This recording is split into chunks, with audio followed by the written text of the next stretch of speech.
বন্ধুরা আজকে আবার চলে আসলাম দীপঙ্করদার দোকানে। আর বলবেন না যে এটা আগের ভিডিও। দেখুন মাংস নিচ্ছি। দীপঙ্করদা 1 কিলো মাংস দাও তো। এটা কিসের?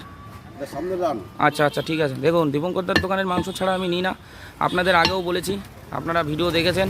একই দোকানে খেতে হবে যেখানে খেতে হবে। দেখুন না, একই কন্টিনিউ একই। ও একদিন খাও দুদিন খাও একই। এই দেখুন মাংস আজকে শেষ, আজকে শেষ টাইমে এসছি। ও আবার কাটবা? আচ্ছা আচ্ছা আচ্ছা। বন্ধুরা দেখুন মাংসের কোয়ালিটি দেখুন। এটা সামনের রাং থেকে দিল একটু। হ্যাঁ দাও দাও দাও দাও সিনা দাও একটু। এই দাদার ভিডিও যা দেখি আমরা, ঠিক আছে, খুব ভাইরাল হয়। কি বলছে আপনার নাম কি? আপনারা বাংলাদেশবাসীরা এই দাদাকে খুব লাইক করবেন, খুব কমেন্ট করবেন, ঠিক আছে? এই দাদা অসাধারণ, ঠিক আছে? এই দাদার কোনো তুলনা হয় না, ঠিক আছে? আর নামটা বলে দাও, নামটা তোমার? আমি সঞ্জয় বিশ্বাস বলছি, ঠিক আছে? আর এই দোকান থেকে মাংস খাও তাই?